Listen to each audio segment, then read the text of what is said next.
Olá, senhoras e senhores, está no ar Opinião Livre aqui no Canal 20. Hoje, da Livraria Cultura, para mostrar para você a terceira edição da revista Coletânea Jurídica, um prestigiado evento. Fique conosco!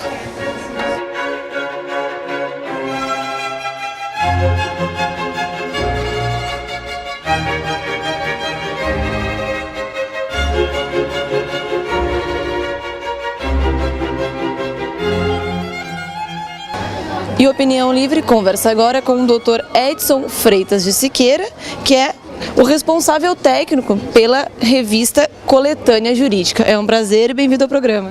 Pois não, agradeço a sua presença, né? Na verdade, eu não sou só o responsável técnico, eu sou o autor dos principais matérias que estão dentro do inserido. Ele escreve duas, né? Exatamente, eu, o ministro Marco Aurélio do Supremo Tribunal Federal, assina uma outra matéria. Depois nós temos jurisprudência dos tribunais interpretadas para que esse livro não seja exclusivamente para operadores do direito, né? Também seja de acesso e de pesquisa para todos os outros profissionais que hoje atuam no mercado e os cidadãos, que todos nós somos contribuintes, né? Hoje... Eu ia perguntar justamente isso para o senhor, o que o autor pode esperar do livro? Não é um livro técnico voltado somente para advogados. Existem matérias técnicas, mas todas elas são acompanhadas de uma interpretação. As próprias decisões dos tribunais são interpretadas de forma que o operador do direito mais especializado as compreenda e haja interpretação também para o cidadão, né? Porque hoje, ao nascermos, nós já pagamos impostos, né? Então nós temos que ter uma noção, o brasileiro, que ele necessita ter mais esclarecimento sobre a relação tributária com o Estado, porque isso está de uma forma tão complexa que o leão passa a ser temido não em função da sua ação fiscal, mas sim pelo medo que ele provoca, porque ninguém mais consegue entender o que está acontecendo no Brasil em matéria de relação a tributos, né? Então nós temos também algumas matérias assinadas por jornalistas, por economistas, administradores de empresa, e temos matérias tratando também da questão dos precatórios, que é um assunto bastante importante, porque enquanto o Estado exige tributos, quando ele é devedor ele não quer pagar as suas dívidas, né? Quando deveria ser exemplo para a sociedade de incumprir com as suas obrigações, né? A gente move uma ação judicial contra um Estado, contra um município, uma União, que seja, né? Mesmo sendo vencedor, demorando um processo de 15, 20 anos, chega-se lá ao final para receber, mesmo sendo uma questão de pensão alimentícia, o governo não quer pagar, nos empurra precatórios e depois dizem que esses precatórios valem nada se quisermos vendê-los para eles serem compensados com dívidas daqueles que devem para o Estado e possam usar aqueles créditos, né? Então essa é uma questão bastante atual, é uma questão de discussão política, inclusive no Congresso Nacional. Grandes estados, como o Estado de São Paulo, Rio Grande do Sul, Rio de Janeiro, têm grandes débitos com os contribuintes, né? E os contribuintes também têm dívidas com seus estados, né? E é evidente que é necessário se cruzar esse crédito, esse débito, para se viabilizar a compensação. Contudo, somente alguns estados, como Rio de Janeiro, Minas Gerais, têm aceito de forma pacífica isso, e de forma que é sempre necessário o ajuizamento de ações. Então, isso é uma questão que está se explicando, porque isso atinge desde a aposentada, do pequeno salário, que moveu uma ação pedindo reajuste da sua pensão, ao grande empresário que tem créditos, que deve para o Estado, que pode comprar esse crédito da pequena aposentada, né, daquelas ações plurais, aposentados do IP, aposentados do Sistema de Previdência do Estado de São Paulo. Quer dizer, são bilhões de reais que o Estado deve e não quer pagar, né? Então é outra matéria que se discute. Doutor Edson, conta um pouco da sua trajetória. O senhor, além de advogado, também é professor universitário e empresário, né? Na verdade eu sou advogado, antes de tudo, né?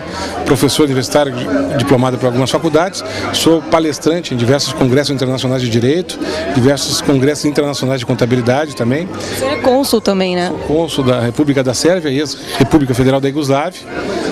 Fui eleito também pelo todo o Corpo Diplomático Estrangeiro do Estado como presidente da Associação do Corpo Diplomático Estrangeiro. Passei a cadeira agora recentemente para o cônsul Ricardo Malcon do Líbano.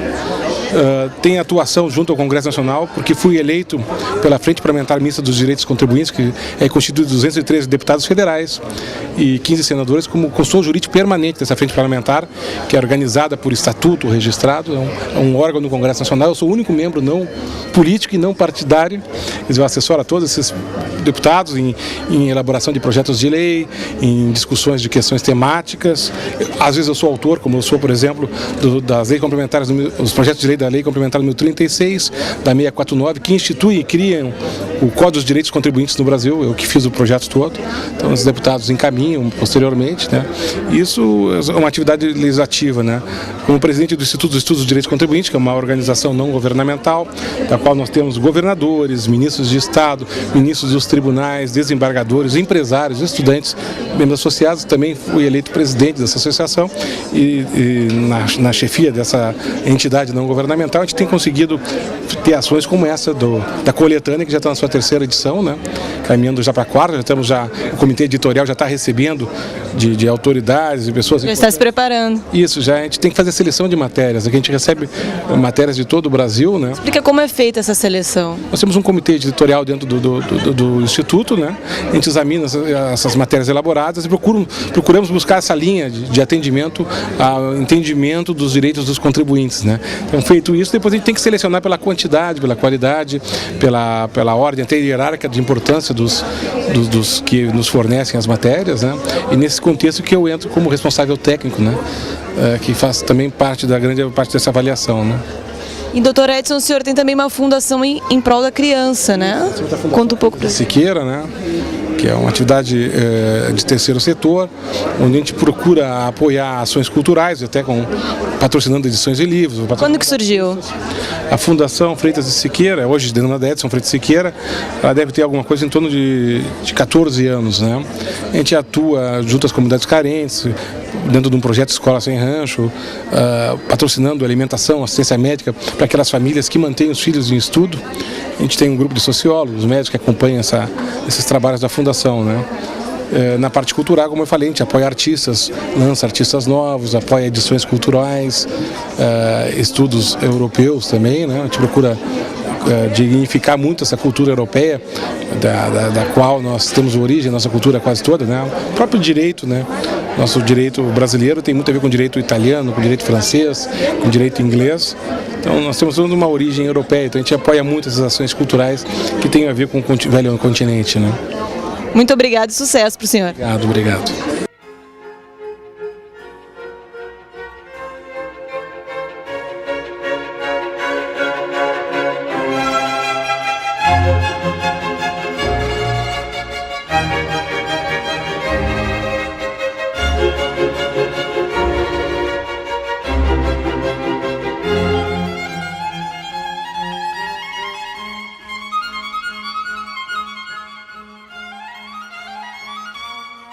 E eu tenho o prazer de conversar agora com a doutora Annelise Pons, que há pouco estava fazendo uma palestra sobre os precatórios e que escreveu na coletânea jurídica justamente sobre isso, né? Boa noite. Boa noite.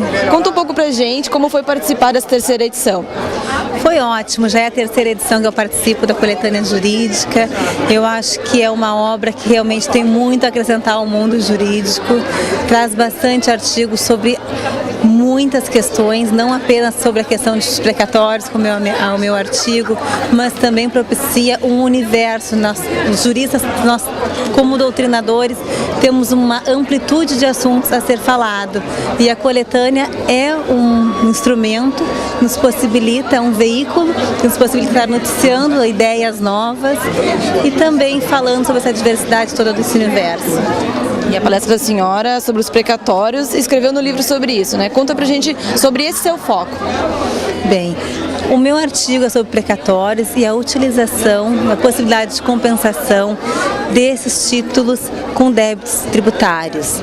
Na verdade, é um assunto que já há muito tempo vem sendo tratado na esfera do direito e que ganha uma monta e uma proporção muito maior a cada dia. E a senhora acredita que a coletânea é voltada apenas para os advogados ou qualquer leigo no assunto consegue ter um entendimento? Qualquer leigo, seja o pessoal que não faz parte desse universo jurídico, sejam empresários que muitas vezes precisam de esclarecimento, sejam estudantes de direito também que estão entrando nessa carreira, que precisam de algumas informações. Também, sempre para nós advogados, cada vez precisamos nos aprimorar ainda mais, a coletânea também é um importante instrumento. Obrigada e sucesso. Muito obrigada, uma boa noite. Boa noite.